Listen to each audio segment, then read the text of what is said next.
Thanks so much to all of you. We really appreciate the opportunity to join you today. And on behalf of the leadership of the Mayo Clinic, I'd just like to thank you for this opportunity and tell you how excited we are to join in the partnership on the Southeast Minnesota Rail Alliance. I'd like to comment a little bit on the perspective of the Mayo Clinic. As many of you are aware, the Mayo Clinic is a global healthcare destination. And as you might expect, we spend a fair amount of time thinking about how do we continue to maintain and even enhance that, and how do we do a better job serving our patients and our employees.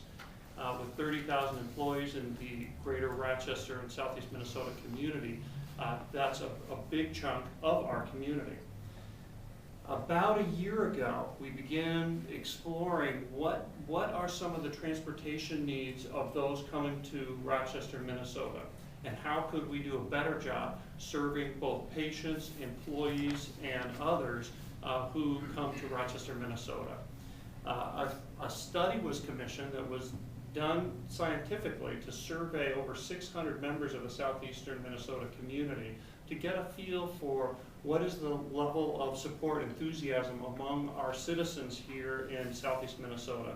And not too surprisingly, by a 3-to-1 margin, there was strong support for the concept of high-speed passenger rail between Chicago and Minneapolis with the Rochester link.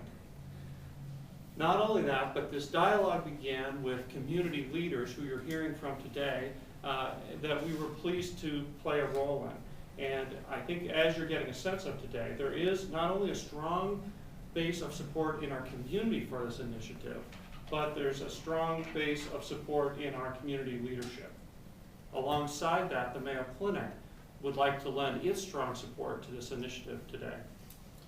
We also would like to emphasize that this initiative is something that will benefit the Mayo Clinic, but it's not Mayo Clinic specific. For example, the Mayo Clinic, we want ways to be sure that patients have a multitude of ways to easily get to Rochester, Minnesota.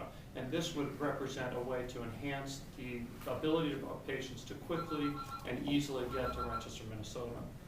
But this is a collaborative that will benefit far more than just our institution. And that's really the key message I would like to share with you. It will benefit the Southeast Minnesota region and really arguably the entire upper Midwest by linking Chicago, Rochester, and Minneapolis together. So on behalf of all of us at the Mayo Clinic, I'd again like to thank you for your enthusiasm and support of this initiative. And I'd encourage you to learn more about this initiative by, of course, asking those of you who are here, ask questions today. I'm pleased to say I have launched a website that you see the link to right here that can offer more information on this important topic. So thank you very much, and we'd be happy to take any questions.